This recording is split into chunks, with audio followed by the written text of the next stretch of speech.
the things you're doing in life.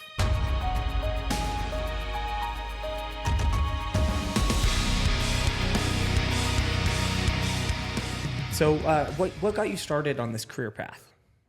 You know, I have been an entrepreneur since I was young, but I didn't even realize it. And I've always loved the mindset part of entrepreneurialism. And so I actually got into the business with like doing energy sessions and things, but I found that people were coming back to this. They were coming back for me for the same things over and over again. And I was like, what am I, your drug dealer? I don't want to be your drug dealer. I think you need to learn some skills that are going to help you to like live into this new life that you're wanting to live into. And so it just naturally turned into mindset. And then I loved universal laws because I love to see the behind the scenes and Hermetic how things principles, actually work. The Kabbalion. Have you read that one? I've not, but I need to. Yeah, like not to cut you off, but we could talk about that if you'd like to as well. But Hermes is like the who Marcus Aurelius used to look to for philosophy, like his writings. So, Oh yeah. Yeah. So or Thoth, depending on where you're looking at, and supposedly they're the same person. But yeah, the Kabbalion, it talks about like the 26 laws of, or the like basically 26 levels of consciousness, and the Hermetic principles. Oh, are that, like yeah. law. I didn't go back that far. I did like Napoleon Hill and Wayne Dyer and Neville Goddard. And Yeah, and supposedly people like he's that. the originator for a lot of that stuff. Oh, that wouldn't surprise me. It's a One good book. little bit. Yeah. Really good book. Yeah. But I'm going anyway, to put that on my sorry, I list. interrupted. So, no, you're good. But it just kind of morphed into mentorship and executive coaching. And I found as my business grew, I actually got more and more stressed as I got more and more success. And I couldn't sleep, and I had anxiety, and I gained 50 pounds, and I couldn't be present with my husband or my children, and I was choking on mom guilt all the time. And I was like, this is not what they told me success was gonna feel like. You know, it was really fun to remodel our house and drive our dream car and fly our family first class to Hawaii and, you know, all of those things. But I'm like, I can't hardly even breathe because I am so terrified I'm going to lose this. Speaking of not breathing, can we go into choking on mom guilt? Like what are some of the hardships of that, and what are some of your the answers to the issues that you had going on there? Oh man, with mom guilt, you know, I used to tell people like mom guilt is so ridiculous, and I've been a mom for 28 years, and so it's not me coming from a place of not being a parent. But I was like, why do women just feel guilty all the time? And then as my business grew and I couldn't be as present with my children as I wanted, and I was always thinking about business, and we're always afraid. I think especially good parents are really afraid they're going to screw up their kids. And it's got to be a hard double-edged sword of being in, not so much nowadays, but being in a very male-driven worlds of business, yeah. and then also coming home to be the mom and like the masculine, feminine. Oh God, yeah. Oh yeah. I did a deep dive into masculine and feminine and taught that for years and still do. Because now there's so much more balance, and there's a whole lot more partnership between the parents in co-parenting, for lack of a better word. Like my son, his wife just had a baby, and they take shifts in the middle of the night. Like he'll take the first shift, she'll take the second shift. He works full time, she works full time. That never happened with me. Even when I was working, I was like, no, my husband's tired. I'll get up with the children. So it was like I took on all of the raising of the children and the house and the laundry and the cooking, and then businesses. And so there was no balance. There was no balance. And I always wanted to be there and be available for my kids, and I wasn't. And so there was a ton of guilt around that. This episode is brought to you by Terrace Metrics. We want to thank them for being on the podcast. In a world where we're constantly trying to better understand ourselves and the people around us, Terrace Metrics is helping lead that conversation. Their platform provides professional insights into how people think, communicate, learn, and work together, helping schools, businesses, coaches, and organizations create stronger relationships and better outcomes. Whether you're developing leaders, building healthier teams, or creating environments where people can thrive, Terrace Metrics gives you practical tools backed by meaningful data to help unlock human potential. If you're ready to improve communication, strengthen your culture, and better understand the people you lead, visit terracemetrics.com to learn more. And if you reach out, make sure to let them know you heard about them on the Just in Our Minds podcast. That's terracemetrics.org. Thank you for being a sponsor.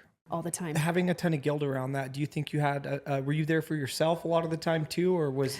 No. Okay. No, because the way you do one thing is the way you do everything, right? And so if I couldn't be there for them, I certainly couldn't be there for my own self-care. It's such a hard thing to even comprehend, I think, with the subconscious archetypes we create for ourselves, right? You know, the mom, the businesswoman, the leader, the also not being too much of the provider because you got to let your husband do this. And right. Yeah. Yeah. So, and then usually the first or the last thing people think of is like themselves. And if they're, depending on, there's some narcissism in business and people. And, but yeah, what are some of the things that you did to better fill yourself to fulfill the roles for your kids, family? Do you know, to be completely raw and vulnerable, my business had to completely fall apart for me to be able to like actually see what was going on and what I needed to heal in myself and who I needed to become if I wanted to sustain higher and higher levels of success. And more importantly, like bring my family back together. And so like we had this huge fall apart with my family, and I had no idea that that's what my children were feeling. So it was a really, really dramatic, and there was quite a bit of trauma at the first of everything without going into any details. But it was amazing at how, because I had started doing some self-care and some reprioritizing about, does it really matter if I make $100,000 in a month? I mean, I'm not sleeping. So even when I've done that, it still doesn't feel like I'm fulfilled yet, because now I just keep moving the goalpost higher and higher. How about I connect with my children and we start like really having a relationship? And so like my business totally tanked, totally tanked. And then when I started really applying universal laws and self-care and like, what is money really? And what is success really? It was really about being with my children. And it was so amazing. We were talking before we started recording about like the synchronicity of all of these podcasts that you've been doing, and they've just kind of built on each other and has this really beautiful like synchronicity to it. And that's what happened when the family fell apart. Like we met a family therapist that was just perfect for our family, and I was like, we're going to talk about this. We are not going to pretend nothing happened.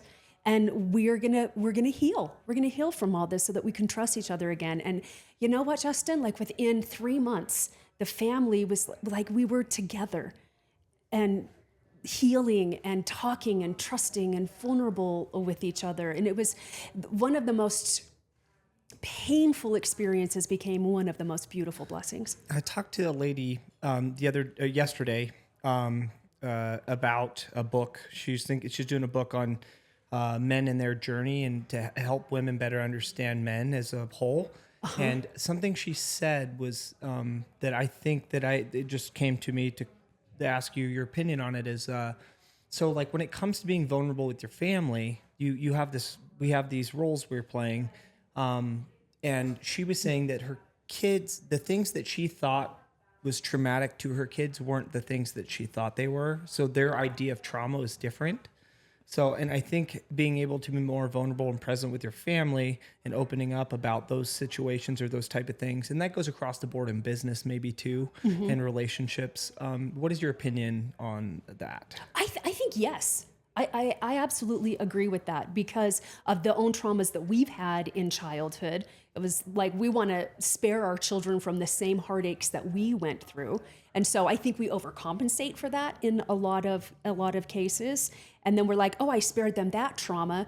But, they tell you when they're teenagers, because, that's when everything comes out about how horrible of a person you are. And they tell you, no, it was this thing over here that like, that was a thing? Yeah. Like, oh my goodness, I had no idea. Yeah, no, 100%. It's something because we all, like you said, you had the mom's guilt and this, that, and the other. So it's always these things that you... Yeah, it's projection. We just project all of our own wounds. And then that's the wounds that you remember as a kid. Yeah. And that doesn't necessarily mean that that's your kid's psychology on the situation because they're life experiences. Yeah. And so I thought that was very interesting. That was something I was thinking of and I was like... Do you know something that I've just thought about recently, though, is that we have the parents that we needed. We chose our parents. Our parents chose us because of what we could teach each other. Soul contract. I think so. Yeah. I really do. I really believe that because, first of all, my kids have taught me how to love. I thought I knew how to love, and I didn't until my kids were just the biggest turds ever. And then I learned learned how to love, right? It's not a test when they're easy, right? Sure, if they're friendly and minding me, and then they're easy to love. But when they're like pushing back every time, like they absolutely taught me to love. And I had, just like everybody else, I had my own childhood traumas and my own abandonment issues. And literally yesterday I was thinking, God, I am so tired of holding a grudge against my parents. Like I'm so tired of carrying this energy and, like, yeah, but this happened when I was 11. And was it traumatic? 100% yes. But my gosh, that was 40 years ago. I always remind myself they did the best they could, and they're people too. So I try to see them as parents and people and give them the respect as humans, not the trauma from me as like a kid. Yeah, which takes hard. A lot of your own healing, your own wound work to do, and your own level of maturity to be able to do that as well. This episode of Just in Our Mind is brought to you by Optimum Regen Peptides. If you're involved in laboratory research and want a company that takes quality, transparency, and consistency seriously, check out Optimum Regen Peptides. They provide research-grade peptides and compounds that are third-party lab tested, compounded in the USA, and backed by batch-level COAs, so researchers can verify purity and identity. Their catalog includes categories like metabolic research, recovery and repair research, cognitive research, and overall health research, and Talos. Optimum Regen Peptides is built around real testing, real people, and real standards. All products are strictly for laboratory research only. They are not for human or animal consumption and are not intended to diagnose, treat, cure, or prevent any disease. Visit OptimumRegenPeptides.com and tell them that you heard about them on Just in Our Minds podcast. And the promo code is Sloan10. But it was just amazing to me because I don't consider myself a grudge holder until I started just really getting honest with myself. Well, it's hard too if you're not around certain family members or friends and those triggers don't come up. It's easy to mask and hide them. Oh, for sure. And you don't remember. Yeah, it's hard to remember you have a smudge on your mirror at home until you get there and you're like, oh yeah, dang it. Yeah, I heard somebody talking at lunch saying that bad parents screw up their kids, but good parents don't. Something to that effect. And I didn't agree with that at all because I consider myself a good parent, and I'm pretty sure that I screwed up my kids because I'm flawed. I was so young. I was 21 when I had my first baby. I was still a child myself. I was married, but still a child. My goodness, I'm turning 50 this year, and I finally feel like maybe I know a little bit about who I am and what I want, what's important to me, right? Yeah. And so my children chose me, and I chose them because of they came here to learn some specific lessons that I could only teach them because I'm flawed the way that I'm flawed. And sometimes you think it's hard to navigate the waters of being a parent, being a coach, and then having a lot of advice you want to give out. Yes. Oh my gosh. Can I just tell you, they're like, don't mentor me, Mom. Yeah. Don't mentor me. And I was like, do you know how much money people pay me? Right. Tell me. To tell me. They're like, I'll pay you to not tell me about this. I will tell you this for free. And it works every time. And they're like, not from you. Not from you. So so there is that. I've had to learn, like, what do you need from me right now? Like, do you need advice? Do you want me to just listen? Like, how can I best support you right now? Even though there's a side of me that is just like, I know how to fix this. Yeah, exactly. I know what the problem is. I know what the problem is. But then when they sit down, same with, I'm sure with clients sometimes too, they pay for your advice, but sometimes they just need somebody to listen through things, right? Yes. Yes. And then they're like, oh, I figured this out. So that was awesome. Getting into universal laws, because that's where we stopped. I'll pick back up. My autism goes places, but I can always find it again. I got this little tethered string from my belly button to it. Well, hooray that you're tethered to something, because my perimenopause, I just lose it, and then it's just gone forever. Damn you, Perry. Exactly. Um, but yeah, so getting back into the universal laws. So we left off before we went down this fun road, but those are all great questions and answers. So just to pull it back in a little bit, you said it took the deconstruction of what you thought life was supposed to be to have the resurrection. You know, you kind of like the fire goes through, creates the ashes, and then those plants and everything that come back are more fertile. So so how did and when did the universal laws come into play, and how did that help with because you became like your version of a more tight-knit family, better community, and how did that scale up your business and like the career path that you're on now? So my family, so when everything fell apart, I needed something to distract myself with. And I knew the power of mindset. My gosh, I've been teaching it for decades at that point. So I was like, what am I doing wrong? I know these principles are true. So clearly I'm not using them to my advantage. I'm using them to my detriment. And I took my 2 youngest kids right before school started in August, and I said, let's do a thought experiment. Because we had we were filing bankruptcy. We were like, we were in a hurting place at that time. And so I said, pick something that you think is impossible to get, and we'll see how close we can get to it by the end of the year. And so everybody picked something completely different and utterly impossible. And every single one of us, by using universal principles and universal laws and mindset, got exactly what we wanted within like 90 days. And it was so fun, and it was so healing. It was really healing for all of us to see how powerful we were individually and also together as a family, because we talk about the things that we want, and we talk about the different synchronicities that would happen at school. And I'm like, that's a thing. Talk to that person. My son had a hard time making friends. And so his thing was that he wanted friends, and he was in high school. It breaks my heart, but I love it. It broke my heart too. And he said, Mom, I was sitting next to somebody in math the other day, and they were talking about D&D. And I was like, you love D&D. Did you talk to them? Yeah. And he's like, no, I didn't talk to them. I'm like, but hon, look, you're wanting a group that you can play D&D with. You're the mage they need. Yes. Yes. He was the one they deserve anyway. Yeah. You're the dungeon master. Yes, exactly. But you know bring them over to the basement apartment so y'all can play around. Yes, and that's exactly what happened, actually. We'll get you some new dice. Yep, and your grades can tank because you're spending all your time learning how to be a DM. And I didn't know that was going to happen, so we had to rein that in just a little bit. But it did. Within like a couple of weeks after that, he was like, oh, I was invited to this D&D group, and he played with them for years. And you know, it was just it was fantastic. And I was like, okay, this is how we do it. We don't try to manipulate our circumstances. We don't try to manipulate other people. It's all about the letting go. It's all about the letting go. It's all about understanding what's actually going on behind the scenes, believing in a higher power, and not just believing in a higher power, but trusting God. Trusting the process. Yes. Trusting life, letting it unfold, and being along for the ride.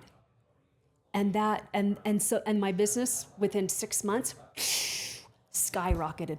I went from 8 clients to 97 in 6 months. It was easy. It was fun. We were $1,500 behind in our bills every month. We had $250,000 in our bank account, cash flow within 6 months. Like it was fantastic. I lost weight. The family got closer together. And I was like, let's show people how to actually do this. And the more, so I'm coming out of another valley, because that's just life, right? So I've had, over the last 2 or 3 years, just business has just fallen apart and fallen apart and fallen apart. So I get to have another come to Jesus, what is actually important to me? Like, what are my priorities actually? And what has come up is just letting go, letting go. So it sounds like you realize that the journey itself is the destination. It is, And so what is some advice you'd give to the guests and listeners, or anybody tuning in, or your listener, or whoever, and that kind of goes over because a lot of people look at one peak and they expect a feeling when they get to it. Yeah. And sometimes it's just in the process of getting there, watching your feet walk to on the destination and observing, like you said, just observing your scenery and appreciating every step of the way. Because I think that's something missed in entrepreneurship, especially at the beginning, is you think you're going to get a feeling when you get to the top of a peak. And then you're so disappointed. I bet that if entrepreneurs were actually honest, that 90% would say how disappointed they were when they got to that top of the peak because they thought that they would feel differently and they thought that it would look different from what it did. Because I was going to say, a lot of the times I think the valley that you're going through is always that much more fruitful. And sometimes it takes you to start climbing the peak again to realize, if that makes sense, the valley. It does. Absolutely. Absolutely. And they're so cliche and so trite to say everybody has ups and downs, but we only ever want to talk about the ups and we don't ever want to talk about the downs because the downs mean we're a failure and we're a screw up and we're not as far ahead as we should be and something's wrong with me and I'm doing everything wrong. At least those are the thoughts that go through my mind. I can't speak for you. I can only speak for me. You're speaking for all of us, I think. And so I was like, I want to teach people how to let go of that internal pressure so that success actually feels like peace. It actually feels like calmness and clarity because it should. It actually should when we understand like what the actual goal is. What's your definition of peace as a whole for like the collective consciousness of individuals and your own version? Because I think sometimes when people think of peace, they think it's just going to be this very peaceful thing all the time. And it's more, for me, if I'll ask for your definition apparently. But for me, it's more like having EQ or the balance to be able to like ride the waves while they're coming as well. Because sometimes I think when people think peace, they think they're just going to be sitting in a meditative state through everything. And it's not always the case. No, but to me, peace is an inner stillness no matter what's going on. That's what peace is. If peace were to sound like anything, it would sound like this. It sounds like a deep breath. It feels like a deep breath where you're just settled no matter what's going on. You can find it in the center of the storm, right? Yes. The midst of the storm. Yeah, because Justin, we're all in a storm. Like everybody's like, okay, when everything will calm down, it's not going to calm down. Yeah. It's not. And so now we get to find our balance. This episode of Just in Our Minds is proudly sponsored by ASA Formula. We talk a lot on this podcast about getting back to fundamentals, whether it's fitness, nutrition, or how to take care of our bodies. That's exactly what ASA Formula believes when it comes to skincare. Their products are handcrafted in Utah using a nutrient-rich tallow base and simple natural ingredients designed to nourish and hydrate your skin. No unnecessary fillers, just thoughtful, crafted formulas inspired by time-tested traditions and made with quality in mind. If you're looking for skincare that embraces a more natural approach, check out ASA Formula and see why so many people are making the switch. Thanks again to ASA Formula for supporting Just in Our Minds since the beginning. That's asaformula.com. Use promo code JUSTIN10. Do you know what just came into my mind? A vision of a surfboard, probably because you were talking about riding the wave. Like you got to center yourself on a surfboard if you're going to ride that wave. And to be able to surf, you have to be in the water. Yeah, That's something, because a lot of people wait for the perfect day. This is also true. And now, like there is no perfect day. And whether, ready or not, here the storm ready isn't a feeling, it's a choice. Yeah, that is so true. Right? That is so true. Are you ready? Nope. Yep. Let's go. All right. Yeah. I don't know, but we're here. Yep. Yeah. Yep. It's here because I can handle it. And I'm ready for it. I've noticed the things you make the most excuses for those are the things you have to lean into the hardest. Like if there's an event you don't want to go to, I mean, don't get me wrong. Your intuition tells you something's wrong. It could be a thing, but there's also another, like the things you make the most excuses for, you show up usually turned out to be the best, most fruitful day you've had in a while. Yes. I was listening to David Baer, who is like one of my favorite mindset coaches. And he says desire plus non-resistance equals the results you want. So he's all about non-resistance, which is what I'm really playing with as well. And so the less we can resist and the more we can lean into our desires, and whatever the how is that gets delivered to us, we just follow the how. Like that's what makes the journey so joyful. And then also those things, because what you resist against the most, to your point, is exactly what is going to get us to what we want. The shadow, the Carl Jung or the shadow work, whoever you want to look at, Robert Johnson, any of those. And you know what popped on for me on my Spotify? Just an audiobook turned on. And I didn't even know it could do that. It was The Untethered Soul. Oh my gosh. And Michael so Singer? I've just been listening to that right now. And I'm like, people have been requesting me to listen to it for a couple years now. And it just popped on. And like, it's never popped on a audiobook on my Spotify. And I'm like, I didn't even know it could do that. All right, I'm listening.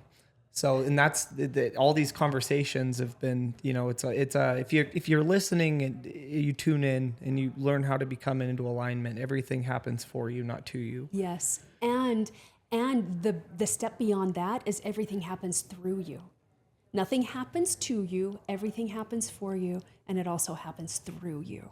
If somebody wants to get into, other than requesting a professional like yourself and taking the step to actually hire somebody to help them out that's been through the weeds, what are some of the basic universal laws that most people should start understanding or have the chance to understand? Oh man, the universal laws that made the most difference to me is the law of detachment, which says if you want something to come to you, you have to stop caring whether it does come to you or not. So the law of detachment, the law of non-resistance, which says what you resist persists. So get out of resistance, and the law of polarity.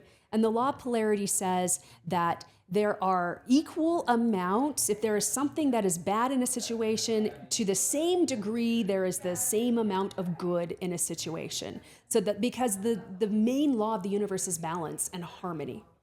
And so the law of polarity, if there is a really, really difficult situation that you're going through, by universal law, there is miracles already baked into that experience.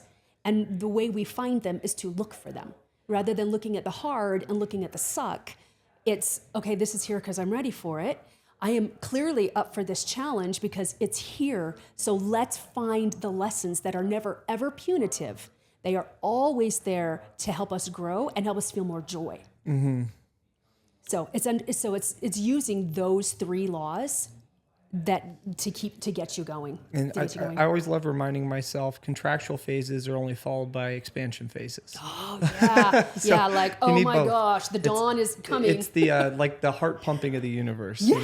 Some are longer than others, but if you just try to stick it out, because it's crazy right now, especially with the amount of male suicides and all these things. And it is nuts. I'm like, the people that are taking themselves out of the game is heartbreaking, absolutely heartbreaking. And that's why these conversations are more important than ever before. And I think that's why there's this through line that you've had through all these conversations that you've had lately, is that like God, Lord, Jesus, Allah, universe, like whatever you use to describe this power is really trying to get to us, like, just take a breath and lean in. Like, it's going to be okay.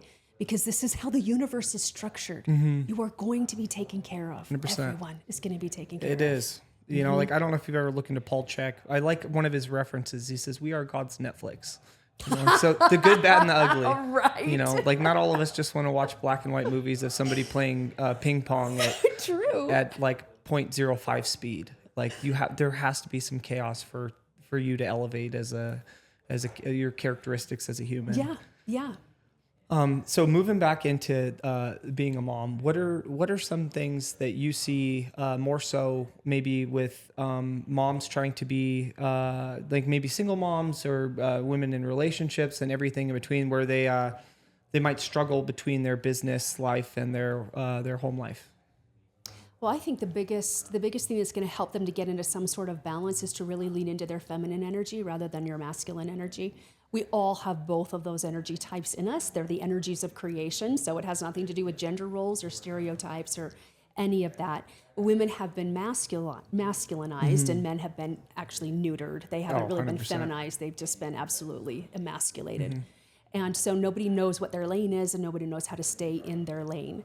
And so the masculine is the giving, it's the go for it, it's the push, it's all of that, which is very important. It's a necessary component for entrepreneurialism. You have to have masculine energy. We live in it, we bathe in it, we breathe in it all the time, so we're really, really good at that. We have a really hard time with the feminine, which is the receiving, which is the slowing down, which is being present, which is the beauty, it's the journey, right? And so what helped me enormously was, okay, I've been in masculine for so long, and you can feel it. You can feel it when you've been in one energy for too long. If you've been in masculine for too long as a woman, you start feeling heavy, like overwhelmed, and like my body would go, like trying to clear all of this stuff. If you've been in feminine too long, you start feeling restless. You start feeling bored. So we have to have this balance. But if you can do a transition between masculine and feminine to get you into being present and being with your kids and then putting your mom hat on, like business is going to always be there. It will always be there. And I had a business coach once, which I wish she had told me at the beginning and not a decade into my whole journey. But she was like, your business is this big, hairy monster that will eat your entire life if you don't put boundaries on it. That was going to be my next question, actually. What are some of the biggest boundaries that you've seen or that you think people could or should create to help give them a better flow state rather than always being stuck in that grind culture? Does that make sense? Yeah, Okay. absolutely. How much time you're spending? How much time are you spending thinking about your business? How much time are you spending in your business, on your business, dreaming about it, talking about it, all of those things? I think most entrepreneurs have no hobbies, except because they are so single focused on their business. And that's not bad until it is bad. When you can't think about anything else and you're looking at your child or your spouse going, why are they just yammering away at me? Don't they understand I'm having this epiphany about my next marketing strategy?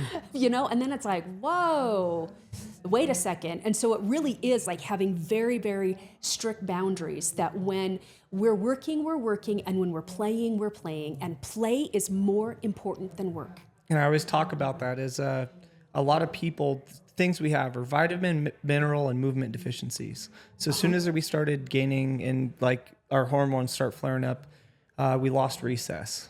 And then we were told to sit down and shut up even further. And so like we got stuck, and then we all got stuck in this Rockefeller system of learning, you know, like the 9-to-5er. So recess in whatever way, because what's your opinion on having boundaries between work and play? My opinion on that, you should be spending at least as much time playing as you are working. And I know somebody's going to be really ticked off that I said that, but you should, because the feminine energy is actually the vision energy. Masculine energy is the structure. So if we're only in structure all the time, how can we act? Why are we surprised we're stuck? If we're just building the scaffolding all the time? The scaffolding is there to help the river move, right? It's to help guide and direct the river and to help the river grow. And so if you're only spending time there, but you're not spending time in the river, then it's pointless. Why are you building all the scaffolding? And so play, and I mean, we have such deep-seated beliefs about this in our subconscious that, you know, we play when the work is done, and lucky for us, the work is never done. And what is it? Like a good one too nowadays is like the 30-10 rule, right? You have 30 minutes, 10 minutes play, or whatever version of that. Oh, so you can, I didn't hear that rule. I yeah, think that's so a like for every rule. like 30 minutes, well, I'm just saying for every 30 minutes you're on doing work or whatever it is, you should have like at least 10, not necessarily those numbers, but it's like, yeah, like a 30-10 or whatever that split is, just so you can recalibrate, like whether it's going for a walk or something. And then on top of that, you need recess. Because as humans, we're meant to be hunter-gatherers and have community. Like, what's the number of people that dance anymore, let alone to have actual conversations for 30 minutes to an hour?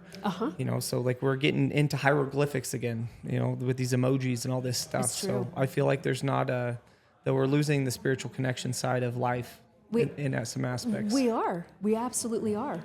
Yeah. And so it's really like the inner work that we must do that. And it's easier, you know, and we have seasons, right? So I understand if you've got small kids at home and you're building a business, there really is not a whole lot of time for play unless you decide there is. Yeah, unless you trust the process. And it's all priority based, right? But it is, but it's also belief based. And so if you change your belief, because belief is nothing more than a decision about how life works for you. And so if you change your belief into, I can take time off and be a mom or be a dad, be with my kids, lounge in the hammock on a beautiful summer day, and also have the inspiration I need to get my work done when the work needs to be done, then your whole experience of building a business and family life and all of that changes because your belief changes. And dissolving those shame cycles, right? Yeah. And do you know what? We give up a lot of progress in the name of process, I think. Like, I got to process through my grief and I got to process through my shame, which is true, except we don't need to do it for years. We can do it in minutes. 100%. We really, really can. We change the story. We change the meaning to the story. Because the one thing you can never buy back is time. Yep. You can invest into everything. And most billionaires nowadays, you'll hear stories of them like, I wish I would have spent more time with X, Y, and Z or these people, you know. So I think that's super powerful. So I'm trying to think if there's any more questions overall. I think we checked a lot of boxes. So in closing, because these are supposed to be shorter podcasts, but you're super interesting, so I want to get you on for an hour and a half later on. I would love it. So usually what we end with is for the guests, you can speak into the camera. Okay. It's like 3 tips or tricks or skills that you think it's necessary. We went over a lot today, but for the guests or for the listeners that you think are super beneficial that we might not have gone over, that are 3 things in your life that you believe most people should. Okay, I love this. So please do not be,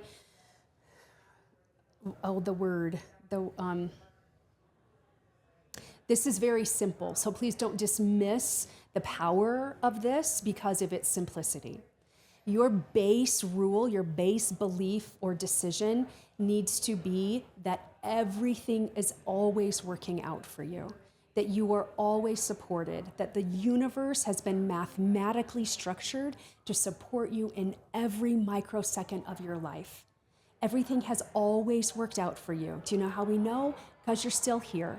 That doesn't mean you've never been disappointed, but things have worked themselves out. Things are working out for you now. You can trust that things are going to work out for you tomorrow. And when you make that decision and then find evidence of how you're supported and how things work out for you in moment to moment to moment, you're going to calm down your nervous system. You're going to get yourself out of fight or flight. You're going to start seeing miracles in your life and how much God loves you and how supported you are, which is going to give you more courage. It's going to give you a whole lot more peace, and it's going to give you more motivation to trust the desires that are in your heart and to move toward those desires. Thank you so much for being here. Those were great. These have been so fun.